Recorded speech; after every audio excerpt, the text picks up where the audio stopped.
Hello and good morning, guys, and welcome back to another episode of Millau. Today we will finally be actually doing this triangle that I've been hinting for so long and sort of teasing and honestly thinking for myself this was going to be done a lot earlier, but now it's happening. Okay, this triangle, or like this block, I've referred to it as my writer's block, has been kind of a struggle. Like, it's been very hard to figure out how to do it. I know I have a very good idea of what I wanted to do with it for a long time. There's several things I could have done with it that I was considering in the start. Like, it could have been an industrial area. We probably will need industrial areas at some point, not right now, but it could also have been a large commercial area, which we kind of need it. But yeah, the same as the industrial, to be honest. But the thing we need the absolute most is high density residential. We need residents and a few services. So that's what this area is going to be. This is going to have our city's, or the town's, first high school and a sort of mixed use area that's primarily high density residential. And not like we're not talking about like wall-to-wall sort of cities, old European city center kind of developments, by the way. This is going to be a relatively modern area because it's rather on the outskirts of the main town.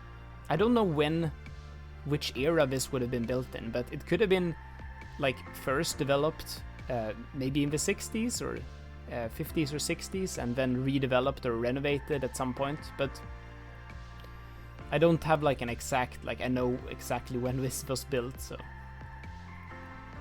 so for the starting part of this video, like I'm doing like a simple road layout, which I've test built this road layout before, so I'm actually like looking at a few screenshots I took before.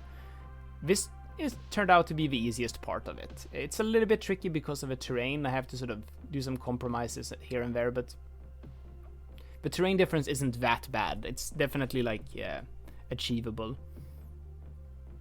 The trickiest part, to be honest, with this build was deciding which growable residential assets to use, and probably even more so the commercial assets, because, as I said, it's going to be a mixed-use sort of area. We have a school, we have residential, and we also have like some commercial along the main, or like along the avenue that's the tree-lined avenue that you can see to the right here, that's facing the center of the city,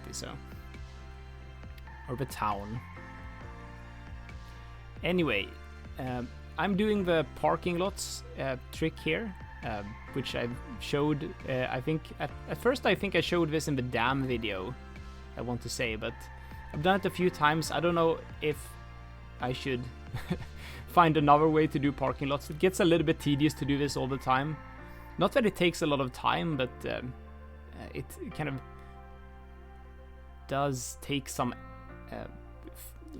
finicky node controller work, which is not super fun all the time. But anyway, here I am placing down the first high density residential on the map, I believe. I don't think we have any other high density residential on the map, so these are the first two buildings, or the first three, but I just placed the one down to delete it later. It's not meant to be there. And I found this way that you could sort of use the same building twice, and they have this protruding part on the back, but you can sort of connect or align and just make it look like a bigger building, even though there's two separate buildings, and I really like that. So these buildings are from the Plazas and Promenades DLC, by the way.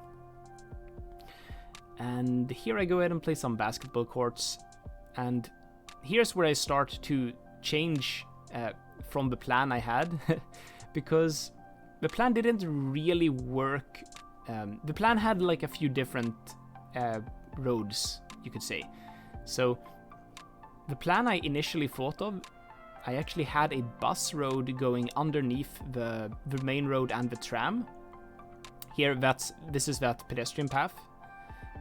that's a pedestrian path that's instead of the bus road. So I had this idea of like a dedicated bus network going underneath there, but I figured it's more fun maybe to just have it be a path going underneath the tram, and the bus doesn't have to go there. So, but that changed a little bit of things because that road did a because it's a road, it needs much higher clearance for the tunnel, and it just made the slope much longer to make it not super steep. So it sort of gives me more room to play with, but also sort of forces me to change the plans a little bit.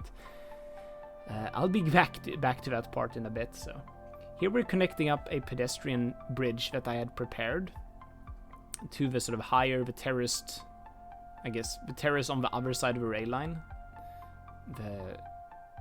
The hillside suburbs, I guess.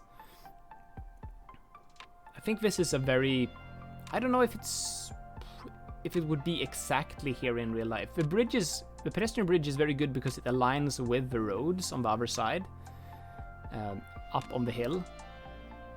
But it's pretty close to the next bridge, the road bridge that goes towards the roundabout. So I'm sorry, I'm just talking about stuff that's going on outside of the screen, and it must be like super hard to try to follow it, but bear with me.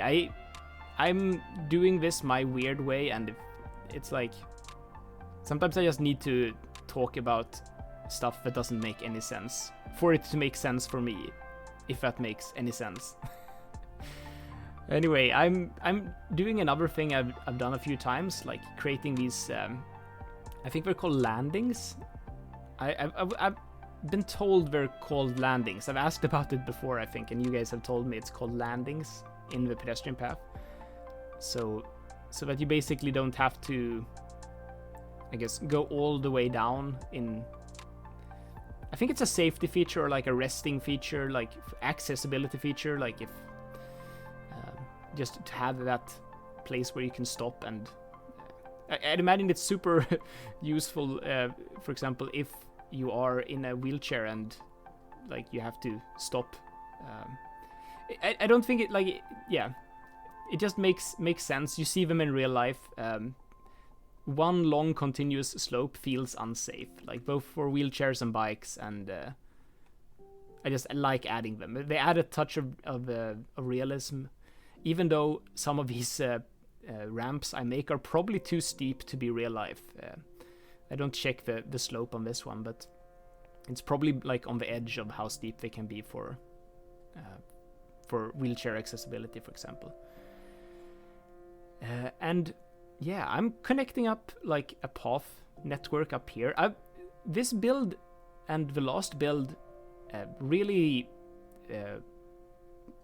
I guess like they've changed me in the way that I now think much more about making paths in this build, and this might just make things take a lot longer to build, but I'm liking it so much. Like it just looks so much better with all these paths that are disconnected from the road network, like just have separate paths. So I think this is going to be just how it is from now on. Like there's going to be like this extensive path network that's just complementing all the sidewalks and all the roads. And hopefully we can get people to use them. I also had like really good comments about properly converting this, or like making this a bike network. Like my plan is that this is a bike network. Like this is a bike and walking path, and that's how it functions in the game because of basically Cities Skylines bicyclists, they will bike on these paths. I don't think they will pathfind as frequently as they would on a proper bike path because of like speed limits and stuff like that, but it's definitely like in my mind that's how it works. This is how the paths are most of the time here. There's usually like a dashed line in the middle for some paths, like designating this is the biking side, this is the walking side. But they're usually the same path. They're usually not different in color or anything like that. So I might actually just go ahead and do that, actually. Just do some IMT presets. Let me know if you want that, like an IMT preset to convert these paths into, I guess, dual multifunctional paths. I'm also making them thinner, which I've done in the past, and I'll just keep doing it. I'm using 60% stretch as my default value. I think it looks really good. It makes them a little bit less wide. They're 8 meters wide by default, which is... Honestly, it would be great if bike paths and pedestrian paths were that wide in real life, but it just is a bit unrealistically wide, so it mismatches with the scale of everything else, so I like to make them a little bit thinner in this build anyway.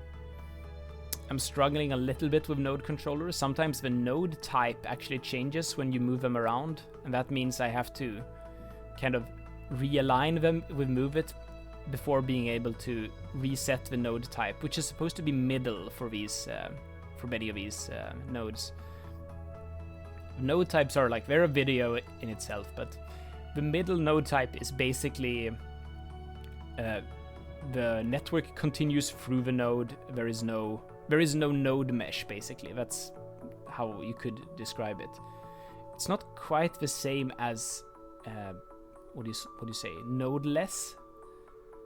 But yeah, I am not prepared to talk about. I don't know. I really should, but be able to talk about this a lot more. But it's pretty complicated, to be honest, the node types in node controller. But if you're like struggling with these kinds of things, like just try to play around and switch node types and see what they do, because that's probably the best way. Oh, and here I'm transitioning into a very interesting part. Like, one of my favorite parts of this build is that I'm using the Korean content creator pack by Elvis here.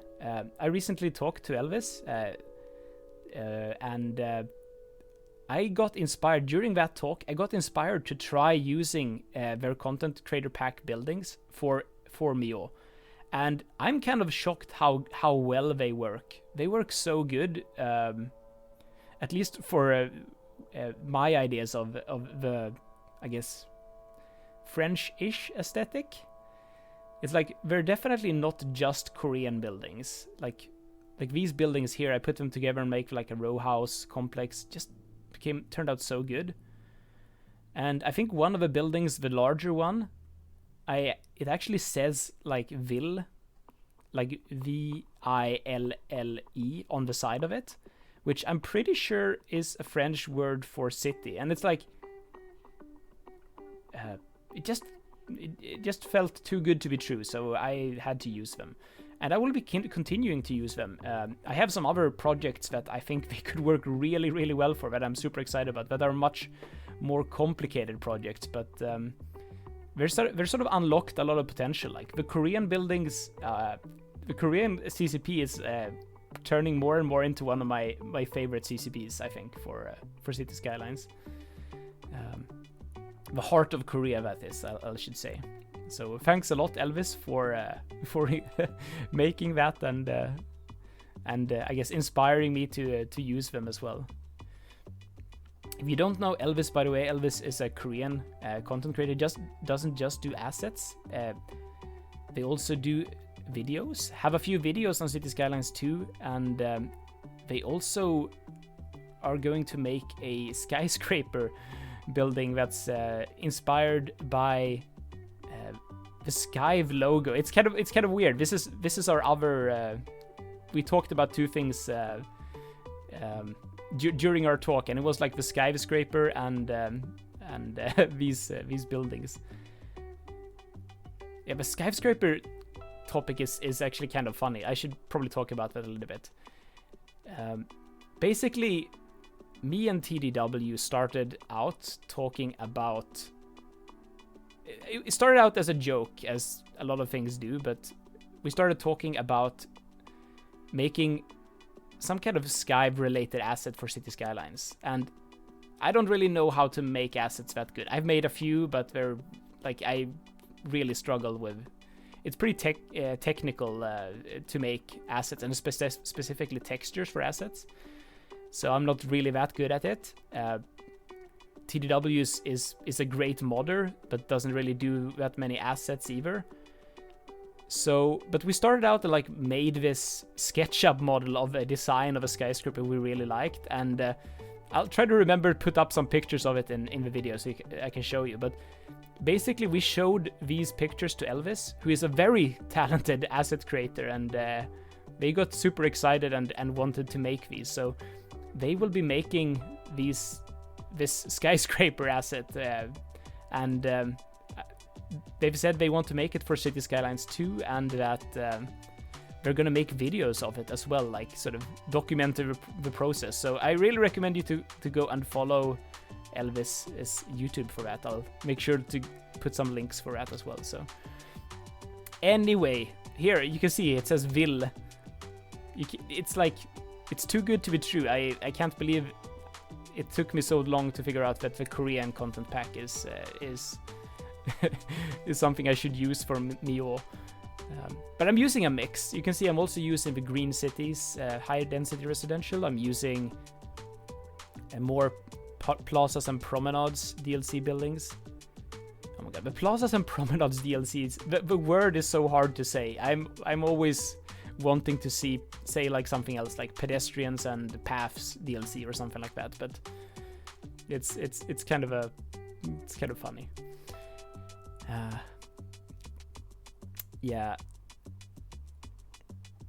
By the way, this path also connects up to the road bridge that goes up to the hillside. And I was thinking the dedicated pedestrian bridge is a little bit close to that. But then again, it's also kind of great. It's great to have like more bridges. I don't know. Accessibility I guess, like connections between areas that, and definitely is not road connections between areas, is something I'm kind of passionate about, I guess.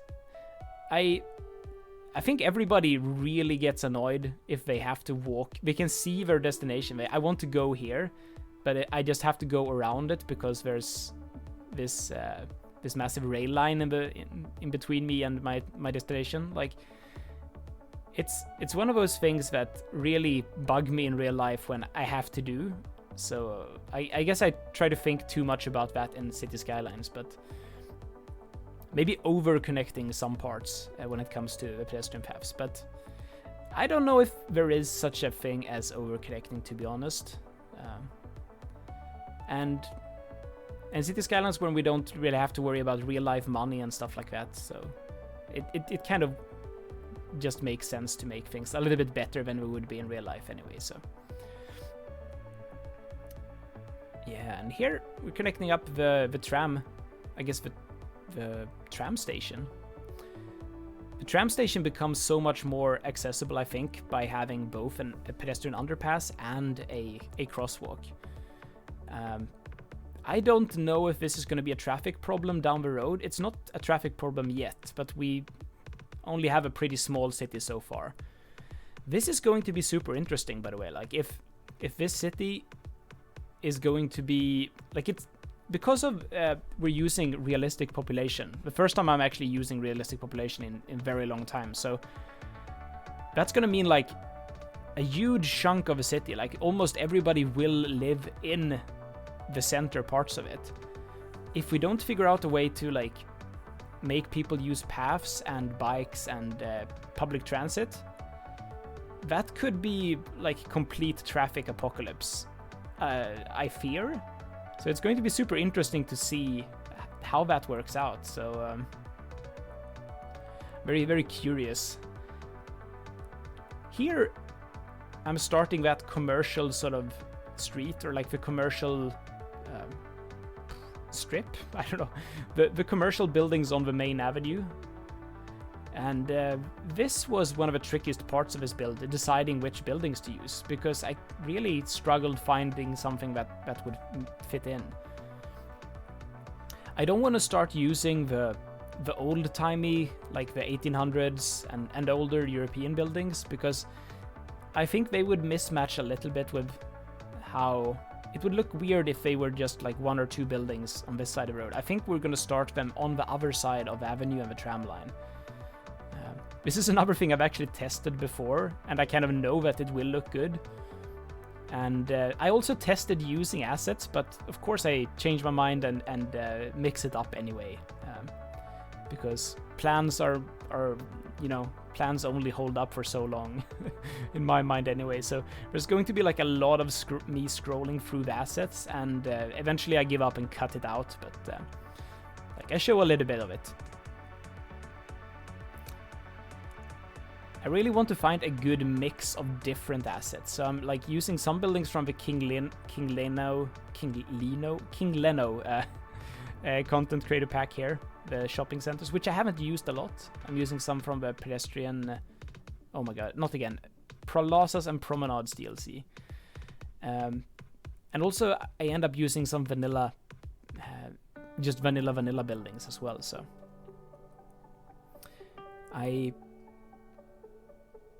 yeah, this is kind of tricky, to be honest. I struggle with selecting commercial assets, sort of finding ones I like in general. Like, it's not just this build, it's something I struggle with a lot. But I don't know. It's like, don't become a perfectionist when you get stuck with can easily get stuck in these loops where you can't decide on anything. But I'm also trying to find something that works color-wise with other buildings and that doesn't look too bright. I feel like a lot of these buildings are very bright, especially the roof. In some cases we were able to change that with the painter mod, but in some cases we aren't, so try my best to find something that's a good compromise.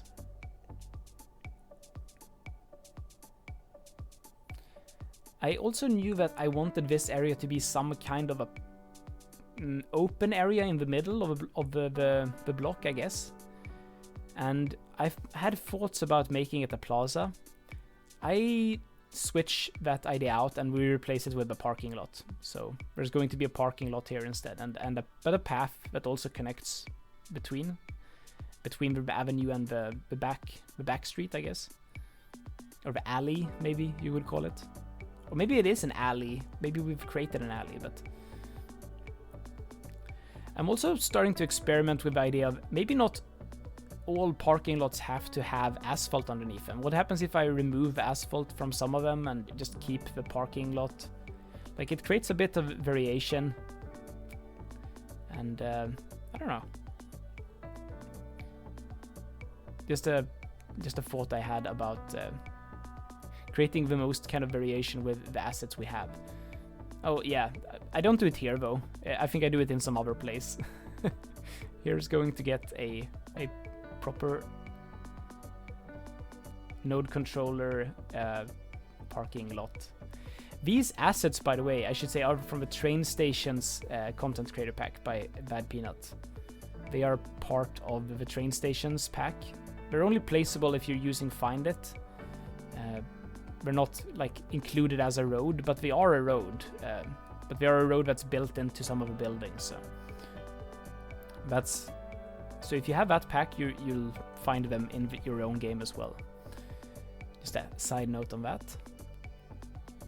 The good thing about these roads is that you can easily create sloped parking lots as well. So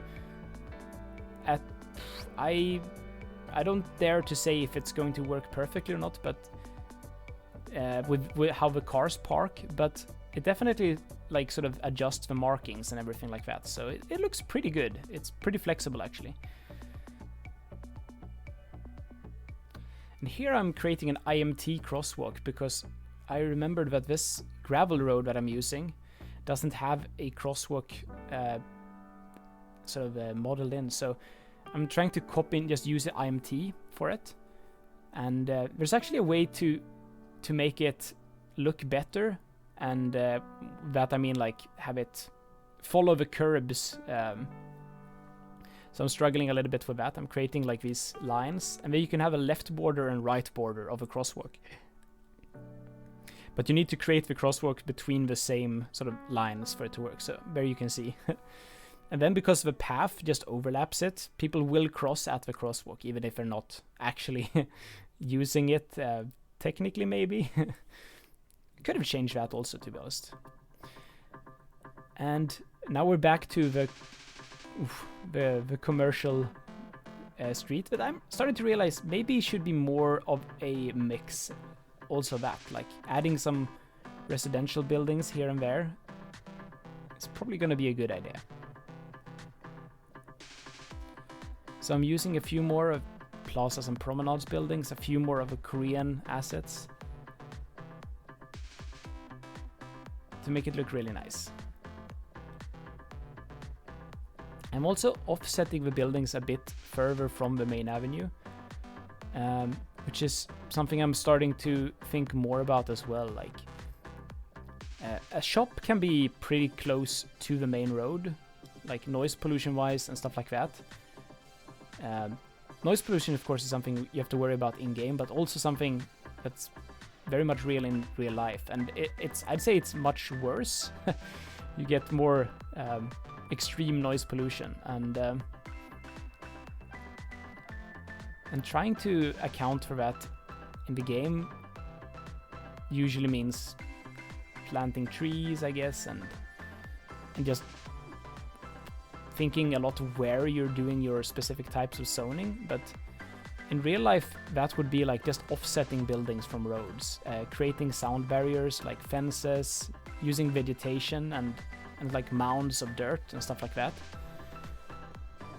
Yeah, I don't know. I'm studying like in real life currently right now. I'm studying a lot of topics that are related to city planning. I don't want to say it's city planning per se, but it's kind of related to it. And that's kind of stuff we talk about a lot. And I'm kind of cursed and blessed with it because it's fun to think about these things, but it also kind of ruins.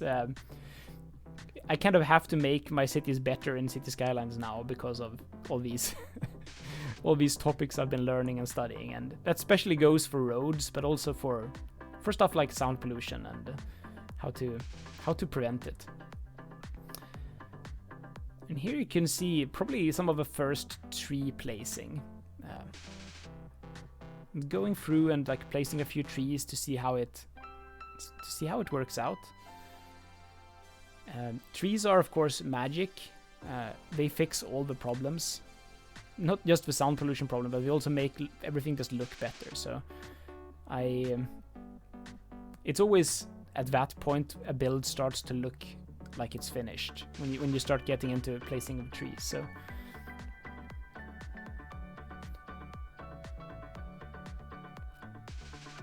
and here you can see me using those trees actually kind of as a sound barrier, also just to block off other disturbances from the road. That could be like particles, like air quality. Trees are magic for that. We're also using surface painter a bit to remove the sidewalks, and also in some places to just add gravel underneath playgrounds. So that's nice. Something I like to do.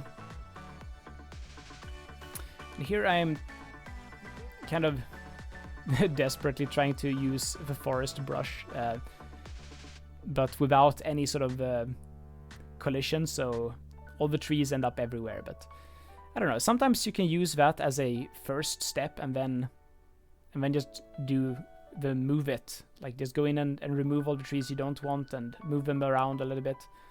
It kind of works in a similar way to zoning, that when you zone something you get a sort of rough first version of like which buildings go where, and then you can sort of go back in and edit it if you want to, if you think it doesn't look good. So that's something, I don't know, I never thought about the analogy of zoning and forest brush before, but I guess nerd thoughts, you know.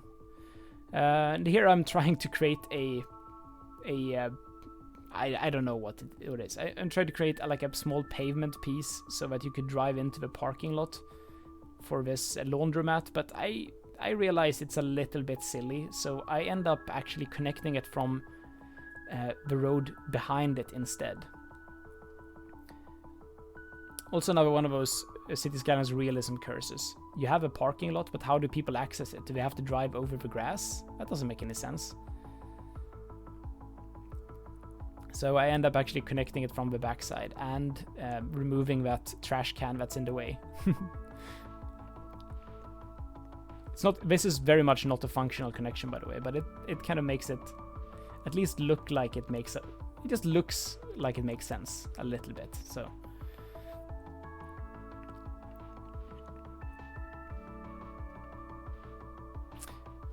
And a little bit of more of node controller, trying to figure out how to slope it to slope this road in a good way so it doesn't look awkward. But I figure this is a relatively insignificant road. It can be very slopey and wonky. About the roads going through this neighborhood and other neighborhoods in general, I've noticed people sometimes take shortcuts that I don't want them to take. Like this road will eventually be used as a little bit of a shortcut. I would prefer if they use the main road more often. So I'm thinking about going back and seeing over the speed limits for some of these shortcuts so that it really punishes you for choosing the shortcuts. So that basically makes them no longer a shortcut, or rather just make them a detour by reducing the speed limit, or even banning certain vehicles from them. Or all vehicles, to be honest. That could be something to do. Because in some cases I've definitely seen sort of shortcuts that don't make any sense for real life, but maybe make sense because of speed limits and stuff like that in the game. So yeah. TMPE is really powerful in this way, that it lets you change the speed limits and set like vehicle restrictions on roads. So that could be a really fun thing to revisit and to do.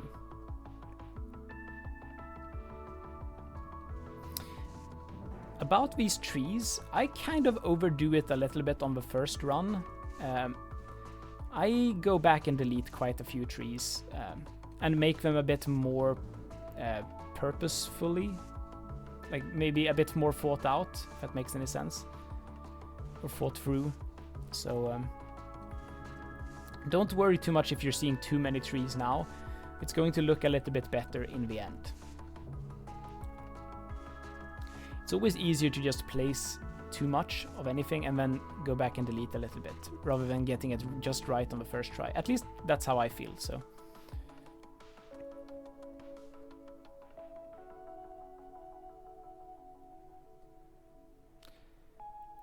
another thing about the trees is, ideally I would have like thought more about like how old is this development, like how old should the trees be for it to make sense. But I kind of abandoned that idea a little bit here because some of these trees are very big and probably very old also. It's definitely possible to preserve some trees when you're doing I guess new construction, but to this grade in this neighborhood, I don't think that would be very realistic.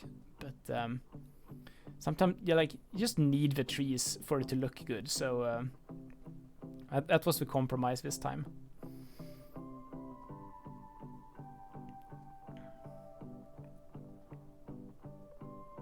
Could also just go back at some point and remove or replace some trees with like younger trees or smaller trees, like linden, like the young linden tree. But that's not super high up on my list of priorities right now. I think it turns out looking really good, and I'm really liking how it turned out. So I probably won't change that, to be honest. I am going in and using TMP and removing like a few crosswalks that I find like are a bit too many crosswalks.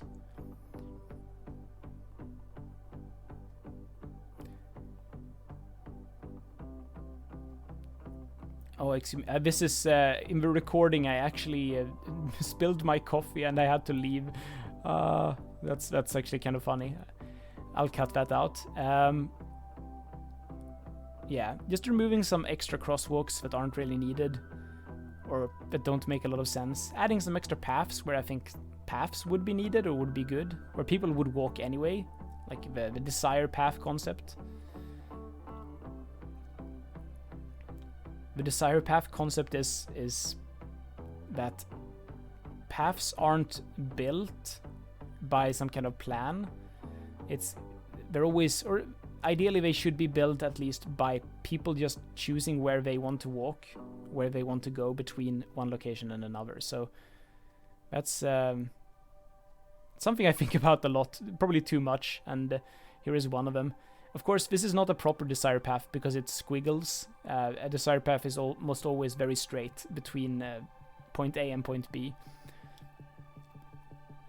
I'm also adding a few fences because I realize this rail line is very close to where people are walking, and it's a little bit unsafe. I don't know.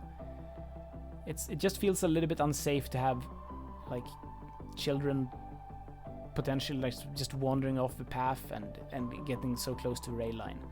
You know, plenty of places where this definitely could happen in real life, but I think just a fence, not a fence that makes it impossible to cross, but a fence that sort of just prevents that to happen is a very good idea. So I'm adding a fence to a rail, and I'm also adding a fence to the main road on the other side of the block. So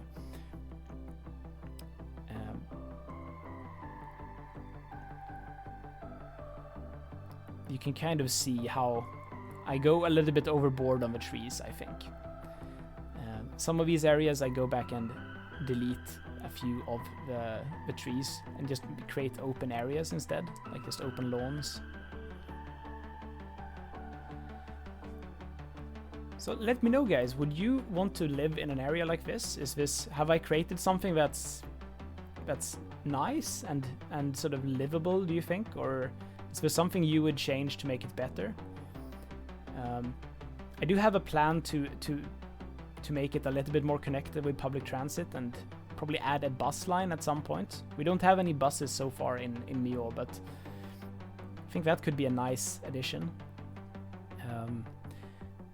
Yeah, as the detailing session, I guess, winds down, don't forget to like this video if you liked it. If you stuck around for this long, you probably did. If you haven't subscribed yet, please consider doing that to see more of this build as it takes shape.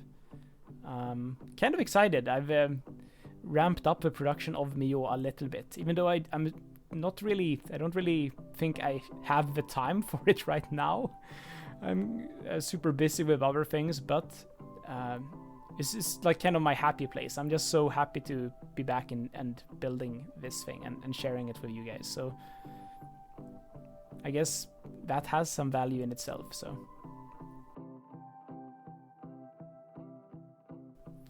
and as a final thing, I think I'm just going through and downgrading some of the buildings so that they don't complain about land value, because we have some land value issues. That's because we're placing buildings, plopping buildings that are by default like level 4 and 5, and there's not services or like sort of land value enough to support that yet. So just downgrading them, they keep the same look because of their placed historical, and let them upgrade naturally instead.